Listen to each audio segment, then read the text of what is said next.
E aí, gente, tudo bom? Cheguei com mais um vídeo do nosso canal, dessa vez trazendo uma cantora nova para nossa roda de conversa, que é a Madonna, que vocês pediram muito por comentário, tanto aqui, quanto no Instagram, quanto por mensagem. Fala de Madonna, fala de Madonna, fala de Madonna. E eu não queria falar dela a princípio, não por não gostar, eu amo, eu venero a nossa rainha mãe, mas por achar que existem outros criadores de conteúdo, outros influenciadores que falam tão bem dela que não seria necessário. Mas, quero ajudar a contar a história dela, e não de uma forma competitiva, então eu peço licença a um canal que eu amo muito, que é o Café com Rafa.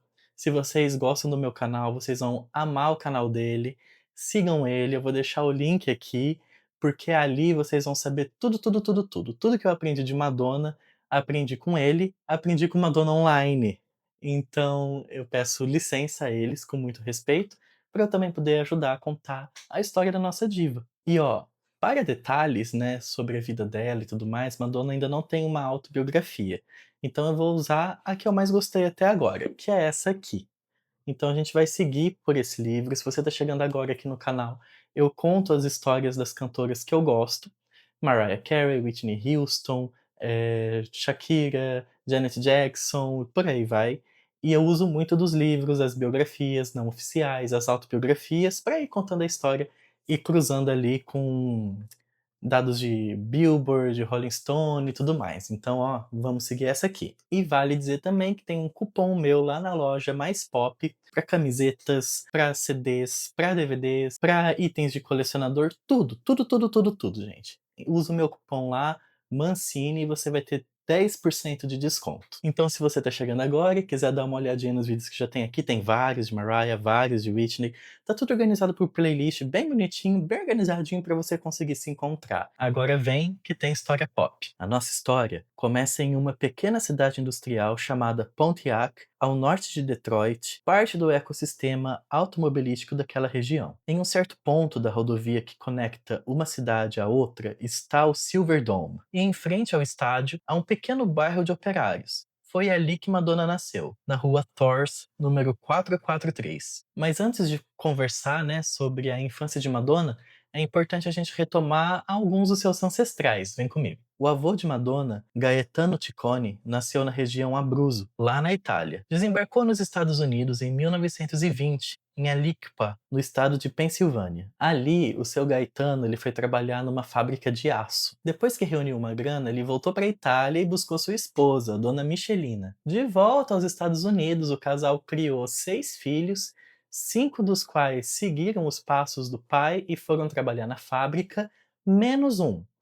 Um que decidiu não seguir, né, com esse destino e foi fazer faculdade. Esse filho que não seguiu com o que o pai fazia é o Silvio, ou para nós que somos íntimos dele, é o Tony, que seria o pai de Madonna. Naquela época, havia um forte preconceito contra a imigração europeia, principalmente em relação aos italianos. E o seu Gaetano, ele era um trabalhador politicamente ativo. Por exemplo, ele ajudou a organizar uma greve lá na fábrica que ele trabalhava e que surtiu efeito e ajudou a ter melhoria de vida para os trabalhadores. E esse senso de justiça que corre aí nas veias da família desde o avô Gaetano foi o que correu também nas veias de Madonna durante a sua carreira. Por exemplo, Madonna filmou uma publicidade sem cobrar cachê algum para a campanha US Rock the Vote, movimento da MTV que levou a um aumento de 20% no número de eleitores jovens no início dos anos 90. Em 2003, no auge da guerra entre os Estados Unidos e o Iraque, Madonna declarou oposição ao George W. Bush, sem dizer que ela foi uma das principais porta-vozes do sexo seguro e conscientização da AIDS, e sempre se posicionou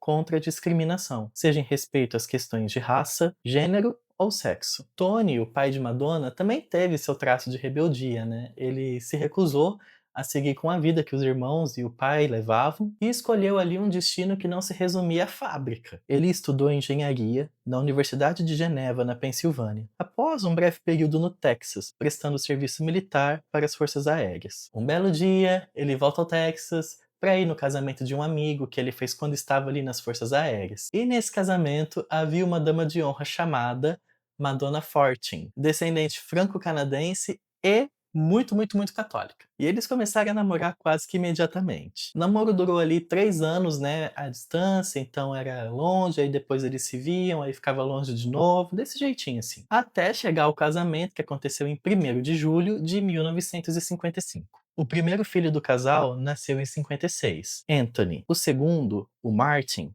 nasceu em 1957. E a terceira, a primeira filha mulher, nasceu em 16 de agosto de 1958 sob o signo de Leão, Madonna Louise. Depois vieram os irmãos Paula, Christopher e Melanie. Só que durante a gravidez da Melanie, a Madonna mãe, ela descobriu que estava com câncer de mama. O tratamento, porém, né, teve que ser adiado para depois da gravidez, só que aí já era tarde demais. Ela ainda lutou por mais um ano, mas não resistiu. E a menina Madonna, de 5 anos, que começava a tomar consciência de si e do mundo, perdeu a mãe. Madonna mãe era uma mulher forte, descrita como de riso fácil e que tinha um humor meio debochado. Ela ria, brincava com os filhos, fazia de conta que nada estava acontecendo, mas as idas e vindas aos hospitais e todo o esforço era muito visível. Inclusive a Madonna já falou algumas vezes, né, que ela conseguia ver a fraqueza, a fragilidade da mãe naquela época de tratamento, muito difícil. E aí, sem a mãe, ao crescer, figuras femininas fortes tomaram, né, uma projeção maior na vida e nas inspirações de Madonna. Uma delas é a poetisa Annie Sexton, assim como Sylvia Plath, Virginia Woolf e Frida Kahlo, com obras extremamente pessoais e por muitas vezes autobiográficas, bem temperadas ali com um dom de satirizar ou tirar sarro, ou ironizar a própria dor e as próprias questões emocionais. As obras dessas mulheres se refletiriam na vida de Madonna lá na frente, quando ela já seria famosa. E esse enfrentamento destemido, né, se tornaria um dos pilares da sua arte. A vida de Madonna foi sendo construída em oposição às lembranças que ela tinha de sua mãe. Se o silêncio ao redor da morte significava um luto eterno, Madonna iria falar. Se o corpo da mãe definhou, Madonna iria fazer o máximo para ser forte. E assim, Madonna escolhe a dança como seu principal meio de expressão. E como mulher mais velha da casa, ela também passou a cuidar dos seus irmãos. Mais tarde, ela também faria esse papel com os bailarinos de sua turnê, como uma mãe para eles. E várias governantas passaram pela casa, já que o Tony, que era um homem tradicional e italiano, ele não daria conta de criar todos esses filhos sozinho. E uma após a outra, as governantas iam e vinham até chegar uma que deu conta de todo o recado. E que aí chegou e não foi embora, a Joan. Joan chegou 3 anos após a partida da Madonna mãe. Em 6 meses, ela já estava casada com o Silvio. Ela ajudou a criar os filhos, tiveram novos filhos e ficou casada com ele por 58 anos até falecer em 2024. E sobre a educação católica de Madonna, né, muito se fala das suas heranças italianas. Porém, quem era realmente fervorosa era a Madonna mãe, o lado franco-canadense da família. Inclusive, os católicos franceses, né, o catolicismo francês é tão forte, né, e tão dedicado quanto o catolicismo italiano. Por exemplo, dentro da casa existia uma estátua do Sagrado Coração de Jesus. E a Madonna lembra de sua mãe cobrir a estátua com um pano quando uma visita chegou lá, uma mulher,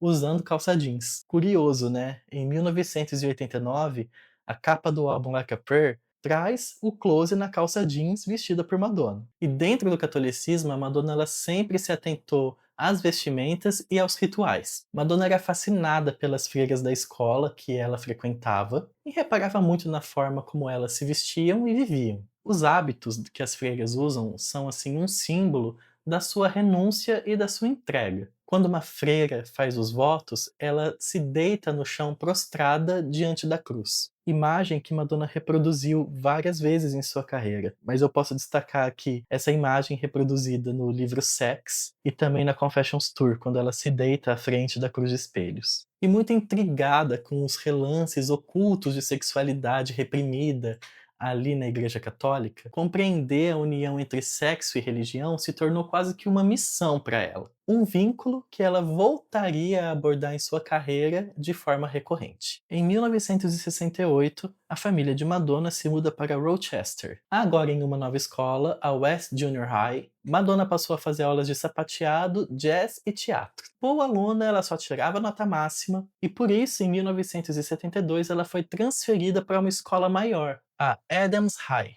Aqui, Madonna se juntou às animadoras de torcida, e a combinação de dança e atletismo começou em sua vida. O que fez Madonna deixar a vida de líder de torcida foi o fato de ela se matricular em um estúdio de balé e conhecer o professor Christopher Flynn, quase 30 anos mais velho do que ela. Um homem gay que foi seu mentor, professor de balé, amigo íntimo, enfim, a figura masculina mais importante em sua vida desde seu pai. Ele não só incentivou as preferências de Madonna pela arte, como também a levou para Detroit. Na cidade grande, ela teve contato com todo tipo de arte e passou a frequentar as boates gays. No início dos anos 70, para uma Madonna de ainda 16 anos, criada no subúrbio rude e tradicional, e que tentava abrir um caminho para si em um mundo reduzido a uma visão binária, né, de sexualidade, o mundo gay, que ainda era um tabu e uma cultura underground, representou libertação, alívio e conexão direta para ela. Sem falar que ainda no começo daquela década, a disco music tirou grande parte dos homens e mulheres do armário, e essa energia foi eternamente incubada em Madonna. E os métodos do professor Flynn, eles não seriam aceitos hoje em dia de forma alguma. Ele chegava a beliscar as coxas e as pernas dos bailarinos e bailarinas quando eles erravam alguma coisa e fazia eles ensaiarem até os pés sangrarem. E talvez muito disso tenha ficado ali no DNA da Madonna, já que ela tem fama de ser uma general nos ensaios de suas turnês. Em meados de 76, Madonna já estava solta no mundo, e ela incumbiu em si uma verdade que existia em Detroit, a de que o trabalho é uma virtude que constrói o caráter. E ela aplicaria cada palavra dessa frase em sua carreira no show business. Uma das maiores inspirações de Madonna naquela época, até hoje, é Martha Graham, e ela foi, assim, para dança, o que Picasso foi para arte moderna, por exemplo. Outra pedra fundamental foi Alvin Ailey, coreógrafo que combinava dança moderna, balé e africana. E ela retornaria a essas inspirações praticamente em todos os momentos de sua carreira. Martha no perfeccionismo e no estilo performático, né, da teatralidade toda da música de Madonna, e a consciência multicultural do Alvin, que Madonna absorveu e levou isso quando ela precisava escolher os bailarinos para suas turnês, para seus videoclipes e para suas apresentações. Em 77, Madonna ganha uma bolsa de estudos em Nova York, na Alvin Ailey American Dance Theatre. Pouco depois, ela é escolhida como uma das bailarinas de uma peça de Pearl Lang, o reconhecimento que faltava para ela reunir a coragem e buscar voos mais altos. Faltavam só 2 aninhos para Madonna se formar na faculdade, mas ela decidiu largar tudo. Ela sentia que já havia assim, sugado, aprendido, desenvolvido tudo que podia no mundo acadêmico da dança. Existia um relógio interno dentro dela, uma urgência, algo que dizia para ela que ela tinha que ser descoberta ali naquele momento, ali no fim dos anos 70, começo dos anos 80. Aquela era a hora de ela ser vista. Assim, Madonna sai de Michigan e vai para Nova York, uma cidade em época de transição cultural. Seus moradores enfrentavam uma crise econômica e alta criminalidade. Em paralelo, havia uma efervescência criativa, caótica, underground e interdisciplinar acontecendo na cidade. E é nesse cenário, com apenas US$ 35 no bolso, que Dona Madonna chega a Nova York. Mas aí já é assunto para o próximo vídeo. Então, eu espero você no próximo. Já começa a comentar aí quão importante é a Madonna na sua vida. Eu acho que o mais legal, né, de revisitar esses princípios, né, da vida de Madonna, assim como a gente fez com Janet Jackson, com Mariah Carey, com Whitney, é muito legal de ver como que lá na frente, né, quando elas já estão na indústria musical, muito do que elas desenvolveram ali na infância e na adolescência se torna, né, primeiro plano de suas obras e de toda a sua arte. Então, esses momentos, esse vídeo e o próximo, vão ser bem focados, assim, em tudo que Madonna desenvolveu nesses anos em que ela ainda não era famosa, né, que ela ainda não era descoberta. Eu te espero no próximo, deixa seu comentário aí, porque o vídeo acaba, mas a nossa conversa continua nos comentários.